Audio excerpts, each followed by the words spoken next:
still in the game. Somebody's pulling your chain. About 22nd century science.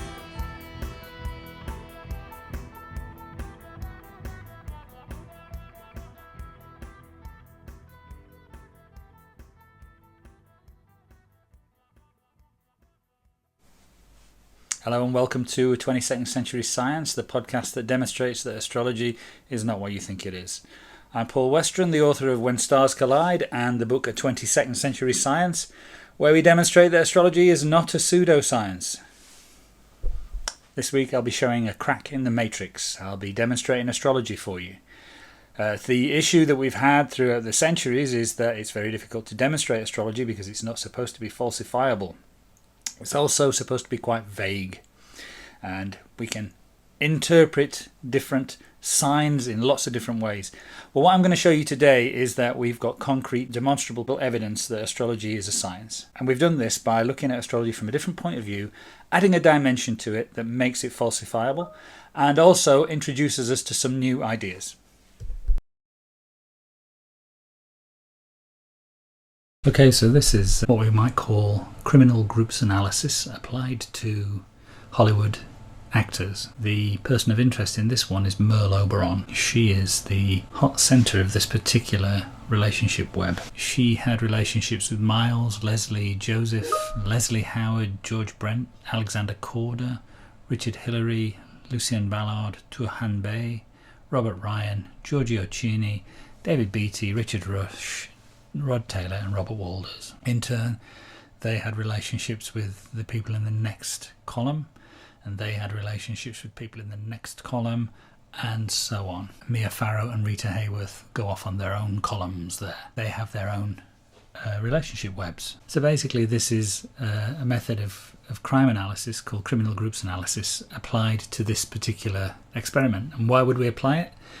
Because what we don't want to do is be selective about relationships. So what we've got to do is follow a lead down to where it basically runs out. So we are basically looking at leads here. So each one of those relationships of Merle Oberon's are connected with people who also had relationships.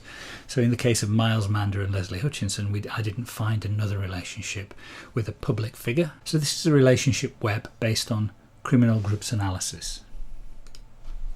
Another type is a relationship group where we look at individuals who are connected and just all of their relationships. The only ones that cross over here, after Maureen and Ringo split up, George and Maureen got together briefly. So here we look at how we create a synastry matrix, and here we're looking at the actor Mel Gibson.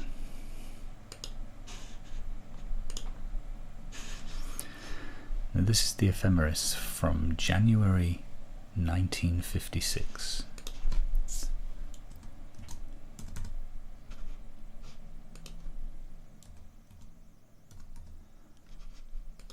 And we'll just identify who it is. It's not important to use the time of birth because you'll get the numbers as close to exact as you need. So we're going to be looking at this, which is the planet positions from the day he was born.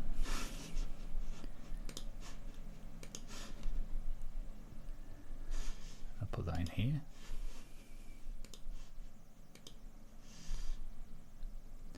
And the planet positions from the year 2014, which is when we're told he started his latest relationship.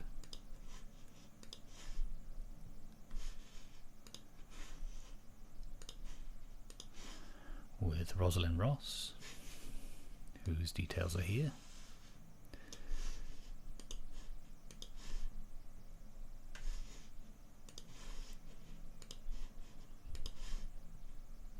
For 1990 and for 2014.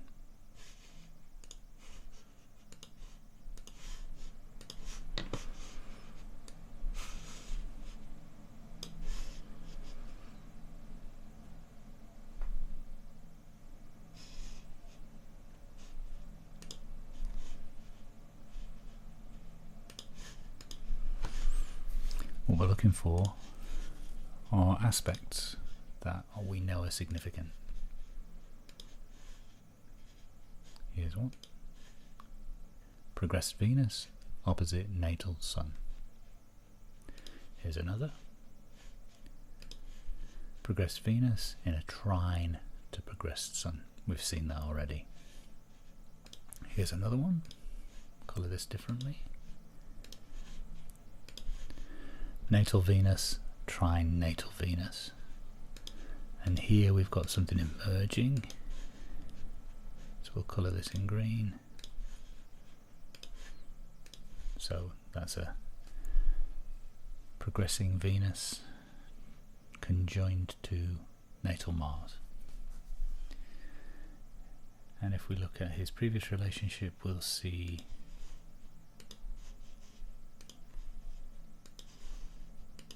progressed Venus, trine progressed Mars.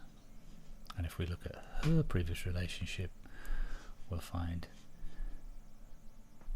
natal Venus conjoined with natal Sun, and we have a progressed Venus, progressed Mars conjunction.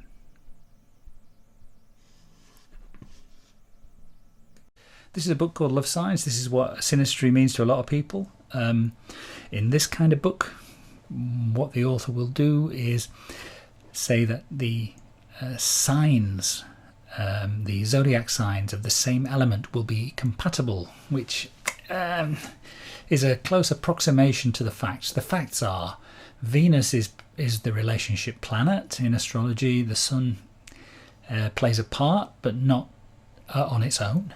And so if you have a good aspect between your Sun and someone else's Sun, that's great for getting along, but it's not very romantic. You need Venus for romance and attraction. So Linda was almost right. And so basically what we have here is an approximation. Venus is never more than 48 degrees away from the Sun, and so therefore it's often in close conjunction with the Sun. What that means is that when you go looking for signs that line up in the way that Linda describes them, you'll find it quite often. Not significantly, but you'll find it quite often. This is what a relationship astrology chart looks like if you were to go to an astrologer to get one done. And here Susan Sarandon and Tim Robbins are the subjects. And if you look at the bottom there's a little matrix. We're going to look at these a little bit more. But this is basically the Sun, Moon, Mercury, Venus, Mars positions in their natal charts. So these are two natal charts or birth charts. And what an astrologer will do is analyse the compatibilities between the signs and the planets that the signs that the planets are in, and will make a judgment based on the relationships there. Now the Sun and Venus, Sun in Susan Sarandon's chart and Venus in Tim Robinson's chart are 5 degrees apart, which is pretty good, but there's a lot more people in the world who will have closer conjunctions in Libra than that one. So while this is how we've been looking at astrology, and this is how we've been doing relationship astrology for years and years and years, when we add the progressed charts to this, we see something completely different. Astrology hasn't had too many prodigies in it. No one's really reshaped the way we think about the subject. Most of the other sciences that we know about have had this kind of input from geniuses who made us look at the subject from a different point of view. What we've had to do in order to see the way that astrology should work is to add a dimension to it. Now, we did have two prodigies that almost got it. One of them was Carl Jung and the other was Arthur M. Jung. Carl Jung was the person that developed analytical psychology, and he was very close to understanding it from the point of view of the simulation, because what he did was he essentially said that moments in time have particular qualities and particular characteristics that can be understood through astrology. Arthur M. Jung, who was the inventor of the Bell helicopter, he believed that astrology would be demonstrated if we could demonstrate the power of secondary progressions, and in that respect he was right.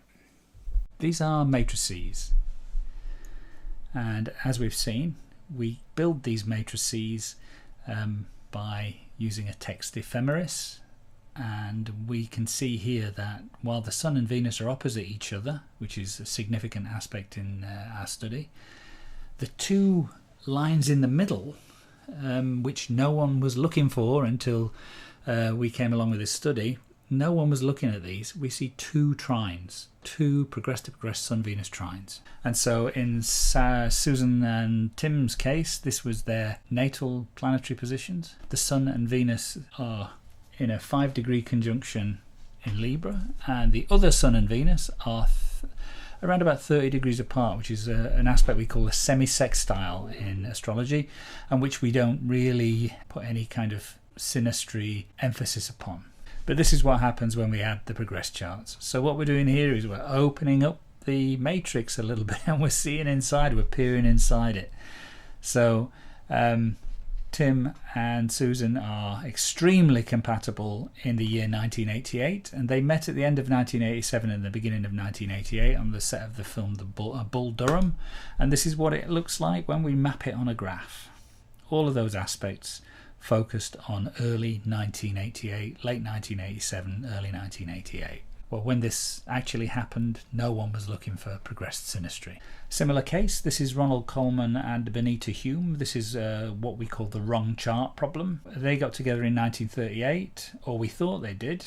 They had kept a secret though. They actually got together in 1934. Ronald and Benita lived near each other. Ronald didn't want to get married. He'd just come out of a very messy divorce, and so he had a very clandestine relationship with Benita Hume. No one knew about it at the time. He had a door put in the back of his house so they could they lived close to each other. They could sneak into each other's homes. It came out a little bit after I'd started doing my research. It came out that they had got together in 1934. 4 years before they got married. So in 1938, no sign of any synastry. In 1934, progressed synastry, two trine aspects: progressed Sun, natal Venus, and natal Sun, progressed Venus trines. And this is what it looks like when we map it on a graph. By 1938, it's gone, we won't see it. If we use 1938 as their chart, we won't see the significance. But if we go back in time to 1934, they're both very close to being exact that year. So when astrology has been tested, it's been tested by using interpretations that have come down to us from the ancient Greeks. They had a completely different worldview than we have. And also, astrology hasn't really developed over the past 2,000 years. Now, this shows the results from my two experiments combined together. Remember, there were 1,300 couples in both experiments, so this is a total of 2,600 couples. The expected results are from a control group of 2.6 million false relationships, so we can be fairly sure that those numbers are accurate. What we would expect to see is 116 progress-to-progress Sun-Venus trines, 85 progress-to-progress Sun-Venus oppositions. Remember, conjunctions and oppositions only happen once in a circle, but trines happen twice. Same for squares, sextiles, quincunxes, semisextiles and quintiles. They all happen twice in a circle. Conjunction and oppositions, they only happen once, and so they happen half as often, or we expect them half as often. But you can see there that the progress-to-progress Sun-Venus opposition happens with only 7 less than the natal-to-natal Sun-Venus square, which is next to it. We see 92 of those and 85 oppositions. There's another one in the Venus-Mars aspects. We see one particular type of trine that is significant, and that is the progress-to-progress Mars-Venus trine. That is the most common aspect in relationships that do not end in marriage. It's a love affairs aspect. So you can get about 78 people on a full double-decker bus, so I'm going to pretend there's 80 spaces on that bus. Let's include a driver and a conductor, even though we're in 2024. So if there's 80 people on a bus, how often will you encounter one of those progress-to-progress Sun-Venus trines? Here's the equation. The population of the bus, 80. The number of degrees in a circle, 360, and the number of available degrees. Now this is 8.068, and that's because we have 2.017 either side of the Sun-Venus trine. So that means we see 2 Sun-Venus trines in every circle. You know, we see 1 opposition, 1 conjunction, but we see 2 trines in a circle. But we have essentially 2.017 or 2 degrees and 1 minute either side of the aspect. So basically 8.068 degrees in a circle available to be a trine if we use this 2 degree and 1 minute orb. And then the multiplication by 2 is because there are 2 planets involved, the Sun and Venus. And our expected number is 3.58.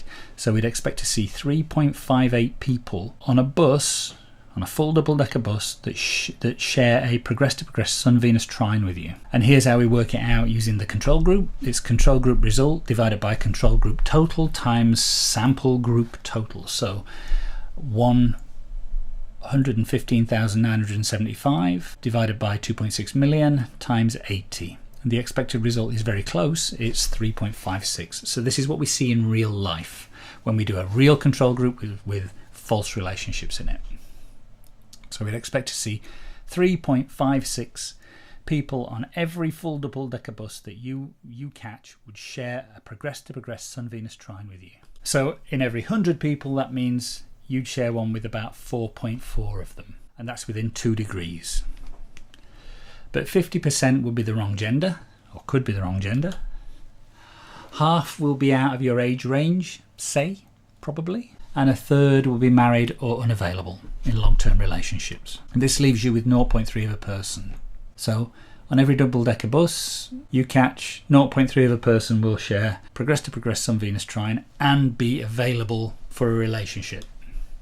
So you'll have to catch 3 of these buses to meet 1 person who shares that progress-to-progress Sun-Venus trine with you and who might be a match.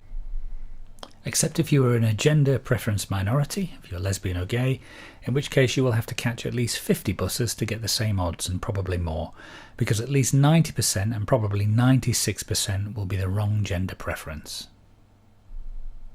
But that only matters if astrology is true. And you might not believe it. So let's take a look at a photograph. So, Diana, Charles, Bob and Paula, taken on July the 13th, 1985 at Live Aid. These 4 people standing in a line all had progress-to-progress Sun-Venus trine in their relationship. Now let's have a look and see how. So the red planet here, in 1977 when Bob and Paula got together, they had a progress-to-progress Sun-Venus trine. Charles and Diana in 1980-81 had one too. It's just outside, so it doesn't. This one isn't included in the study.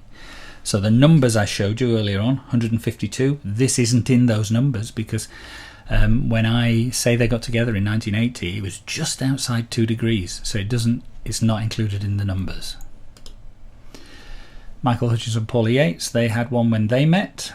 Now we believe they met they started their relationship in 1993. That's been attested to by someone in print, but the relationship was revealed in 1994 and they became an item in 1994-95. But here they are, and this is another one that's difficult to time, but Charles and Camilla definitely had one when they got together, but they didn't have one prior to that. In the 1970s, they had a square which kept them apart. Now this is what we call a Romeo and Juliet aspect. This is a star-crossed aspect, and the red aspect is the opposite of that. That brings people together. And Bob and Jean had one in 1996 when they got together. So you should have to catch several buses to encounter a person who shares one of these progressions with you. So it's effectively about 20 to 1 against. But of course those odds go up because of age range, gender preference and availability. But these 4 managed to get it in 7 out of 7 relationships. So what are the odds of 4 people in the same photograph having the same progressed synastry aspect in 7 relationships? Well, it's not 20 times 20 times 20 times 20, but we could say it is. We probably have to go with every single one of them from each of their perspectives if we were going to do this properly. But if we just make it Bob and Paula, Charles and Diana, Charles and Camilla, Bob and Jean, and Paula and Michael, for argument's sake, and we treat it as 20 to 1 rather than anything more than that, it is probably more than that based on age range, gender preference and availability, but let's say it isn't, we get 3.2 million to 1 against. Doubling the odds, adding these other factors, we get 102 million to 1. Either way, it's pretty good evidence that astrology is true. So I went and did this micro experiment again. and I used the cohort of 3 famous astrology skeptics. So I had to use people I'd not studied before. And at the time, Gary Phillipson had written an astrology thesis for his PhD, and it included a lot of astrology skeptics. Now, some of them I had already included in my studies, but there were 3 people in there that I hadn't. And so I went and did a study of these 3 people. And what you do with this is you find all the relationships you can find that are associated with them, and then all the relationships you can find that are associated with the people that are in relationships with them. So Karl Popper, AJ Ayer, Paul Fagard, and whoever else they're in relationships with, if they have public relationships too. So here's what happened. So I found Paul Fagard married Ziva Kunda, Karl Popper married Henny, AJ Ayer was in a relationship with Dee, Grace, Sheila and Vanessa Salmon, and that Sheila had relationships with F. Scott Fitzgerald and Robert Taylor the actor, and that Vanessa Salmon had married Nigel Lawson. So these are all public relationships in that we can get the data and they're public figures. Here's what I found. Paul Fagard with Ziva Kunda, progressed to progress Sun Venus trine. Karl Popper to Henny Popper, progressed to progress Sun Venus trine. AJ Ayer with D, progressed to progress Sun Venus trine. And here they are in red.